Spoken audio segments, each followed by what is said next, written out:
BJP ಶಾಸಕ ಮುನಿರತ್ನ ವಿರುದ್ಧದ ಅತ್ಯಾಚಾರ ಪ್ರಕರಣದ ತನಿಖೆ ಪೂರ್ಣಗೊಂಡಿದೆ. ಸಿಐಡಿ, ಎಸ್ಐಟಿ ಅಧಿಕಾರಿಗಳು ತನಿಖೆ ಮುಗಿಸಿ ಕೋರ್ಟ್ಗೆ ಚಾರ್ಜ್ ಶೀಟ್ ಸಲ್ಲಿಸಿದ್ದಾರೆ. ಹಾಗಾದ್ರೆ 2481 ಪುಟಗಳ ದೋಷಾರೋಪಣೆ ಪಟ್ಟಿಯಲ್ಲಿ ಏನೆಲ್ಲ ರಹಸ್ಯ ಇದೆ? ಮುನಿರತ್ನ ಮಾಡಿದ್ದ ಸಂಚಿನ ಆರೋಪಕ್ಕೆ ಡಿಕೆ ಸುರೇಶ್ ಕೊಟ್ಟ ತಿರುಗೇಟು ಎಂಥದ್ದು ತೋರಿಸ್ತೀವಿ ನೋಡಿ. ಶಾಸಕ ಮುನಿರತ್ನ ವಿರುದ್ಧ ಅತ್ಯಾಚಾರ ಆರೋಪ ಕೇಸ್. 2481 ಪುಟಗಳ ಚಾರ್ಜ್ ಶೀಟ್ ಸಲ್ಲಿಸಿದ ಎಸ್ಐಟಿ.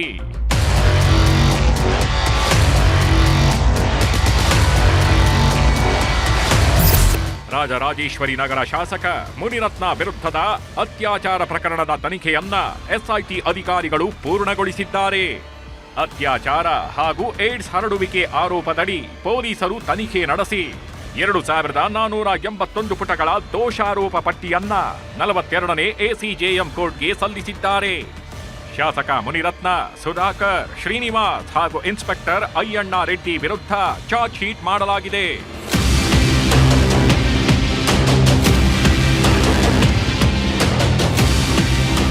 ಮುನಿರತ್ನ ವಿರುದ್ಧ ಅತ್ಯಾಚಾರ ಪ್ರಕರಣ ಸಂಬಂಧ 146 ಸಾಕ್ಷಿಗಳ ವಿಚಾರಣೆ ನಡೆಸಿದ್ದು 8 ಸಾಕ್ಷಿದಾರರ ಹೇಳಿಕೆಯನ್ನ ನ್ಯಾಯಾಧೀಶರ ಮುಂದೆ ದಾಖಲಿಸಲಾಗಿದೆ. ಹಾಗೂ ಸಾಕ್ಷಿಗಳ ಹೇಳಿಕೆಗಳು, ದಾಖಲಾತಿಗಳಿಂದ ಮುನಿರತ್ನ ವಿರುದ್ಧ ಆರೋಪ ಸಾಬೀತಾಗಿದ್ದು 850 ದಾಖಲೆಗಳನ್ನು ಎಸ್ಐಟಿ ಅಧಿಕಾರಿಗಳು ಸಂಗ್ರಹಿಸಿದ್ದಾರೆ. ಈ ಬಗ್ಗೆ ಪ್ರತಿಕ್ರಿಯಿಸಿದ ಸಂತ್ರಸ್ತ ಮಹಿಳೆ, ನಾನು ಯಾರ ಒತ್ತಾಯಕ್ಕೂ ಮಣಿದಿಲ್ಲ, ಎಸ್ಐಟಿ ನನಗೆ ನ್ಯಾಯ ಕೊಡಿಸಿದೆ ಅಂತ ಹೇಳಿದ್ದಾರೆ. ಚಾರ್ಜ್ ಶೀಟಲ್ಲಿ ನಾನೇನು ಎಸ್ಐಟಿನಲ್ಲಿ ಸಲ್ಲಿಸಿದ್ದೀನಿ ಸರ್, ನಮ್ಮ ಎಸ್ಐಟಿ ಟೀಮ್ ಅವರು ತುಂಬಾ ಚೆನ್ನಾಗಿ ಕೊಟ್ಟಿದ್ದಾರೆ ಅಂತ ಅನ್ಕೊಂಡಿದ್ದೀನಿ. ಸತ್ಯಾಂಶ ಎಲ್ಲಾನು ಇಷ್ಟು ದಿನದಿಂದ ಎಂಕ್ವೈರಿ ಮಾಡಿ ಅರ್ಥಕೊಂಡು ಒಳ್ಳೆ ರೀತಿಯಲ್ಲಿ ಚಾರ್ಜ್ ಶೀಟ್ ಸಲ್ಲಿಸಿದ್ದಾರೆ. ನಾನು ಯಾವುದನ್ನು ಸುಳ್ಳು ಹೇಳಿಲ್ಲ, ಏನಿದೆ ಯಾರ ಒತ್ತಾಯಕ್ಕೂ ಮಣದಿಲ್ಲ. ಮುನಿರತ್ನಂ ಅವ್ರು ಕ್ರಿಯೇಟ್ ಮಾಡ್ಕೊಂಡಿರೋ ತರ ನಾನಲ್ಲ. ಶಾಸಕ ಮುನಿರತ್ನ ವಿರುದ್ಧ ಸೆಪ್ಟೆಂಬರ್ 18ರಂದು ಕಗ್ಗಲ್ಲಿಪುರ ಠಾಣೆಯಲ್ಲಿ ಅತ್ಯಾಚಾರ ಕೇಸ್ ದಾಖಲಾಗಿತ್ತು. ಸಂತ್ರಸ್ತೆ ದೂರಿನ ಅನ್ವಯ ಮುನಿರತ್ನ ಸೇರಿದಂತೆ 7 ಮಂದಿ ವಿರುದ್ಧ ಪೊಲೀಸರು ಎಫ್ಐಆರ್ ಮಾಡಿದ್ರು. ಬಳಿಕ ಈ ಕೇಸನ್ನ ಸರ್ಕಾರ ಎಸ್ಐಟಿಗೆ ನೀಡಿತ್ತು. ತನಿಖೆಯಲ್ಲಿ ಶಾಸಕ ಮುನಿರತ್ನ ವಿರುದ್ಧದ ಅತ್ಯಾಚಾರ ಆರೋಪ ಸಾಬೀತಾಗಿದೆ ಅಂತ ಎಸ್ಐಟಿ ಚಾರ್ಜ್ ಶೀಟ್ನಲ್ಲಿ ಉಲ್ಲೇಖಿಸಿದೆ. ಎಸ್ಐಟಿ ತನಿಖೆ ಮೇಲೆ ಅನುಮಾನ ವ್ಯಕ್ತಪಡಿಸಿರುವ ಬಿಜೆಪಿ ಪ್ರಧಾನ ಕಾರ್ಯದರ್ಶಿ ಪಿ ರಾಜು ನಿವೃತ್ತ ನ್ಯಾಯಾಧೀಶರಿಂದ ತನಿಖೆ ಮಾಡಿಸಲು ಆಗ್ರಹಿಸಿದ್ದಾರೆ.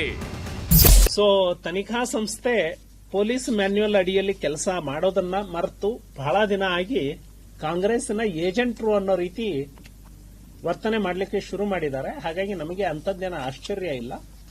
ನ್ಯಾಯಾಲಯ ಎಲ್ಲವನ್ನ ವಿಚಾರಣೆ ಮಾಡಲಿ. ನಾನು ಈಗಲೂ ಒತ್ತಾಯ ಮಾಡ್ತಾನೆ, ನಿವೃತ್ತ ನ್ಯಾಯಾಧೀಶರಿಂದ ತನಿಖೆಗಳನ್ನ ನಡೆಸಿ ಅಂತ ಹೇಳಿ ಒತ್ತಾಯವನ್ನ ಮಾಡ್ತಾರೆ. ಇನ್ನು ಕುಸುಮಗೋಸ್ಕರ ನನ್ನ ಕೊಲೆಗೆ ಡಿಕೆ ಬ್ರದರ್ಸ್ ಸಂಚು ರೂಪಿಸಿದ್ದಾರೆ ಅಂತ ಮೊಟ್ಟೆ ದಾಳಿ ಬಳಿಕ ಮುನಿರತ್ನ ಗಂಭೀರ ಆರೋಪ ಮಾಡಿದ್ರು. ಇದಕ್ಕೆ ತಿರುಗೇಟು ಕೊಟ್ಟಿರುವ ಡಿಕೆ ಸುರೇಶ್, ಕನ್ನಡ ಚಿತ್ರರಂಗದಲ್ಲಿ ಪ್ರೊಡ್ಯೂಸರ್ ಕಥೆ ಬರೆಯುತ್ತೇನೆ ಅಂದಿದ್ರು, ಈಗ ಒಳ್ಳೆಯ ನಟನೆ ಕೂಡ ಮಾಡ್ತಿದ್ದಾರೆ ಅಂತ ವ್ಯಂಗ್ಯವಾಡಿದ್ದಾರೆ. ಡಿಕೆ ಶಿವಕುಮಾರ್ ಒಂದು ಮಾತು ಹೇಳ್ತಾರೆ, ಕೊಂಡಿ ಕಳಿಸ್ತೀನಿ ಅಂತ ಹೇಳಿದ್ದಾರೆ. ಕೊಂಡಿ ಕಳಿಸ್ತೀನಿ ಅಂದ್ರೆ ಅದ ಅರ್ಥ ಕೊಲೆ ಮಾಡಿಸ್ತೀನಿ ಅಂತ. ನನ್ನ ಕೊಂಡಿ ಕಳಿಸೋದಕ್ಕೆ ಡಿಕೆ ಶಿವಕುಮಾರ್ ಸಿದ್ಧತೆ ಮಾಡಿಕೊಂಡಿದ್ದಾರೆ. ಕನ್ನಡ ಚಿತ್ರರಂಗದಲ್ಲಿ ಇತ್ತೀಚೆಗೆ ಸಿನಿಮಾಗಳು ಕಡಿಮೆ ಆಗ್ಬಿಟ್ಟಿದೆ.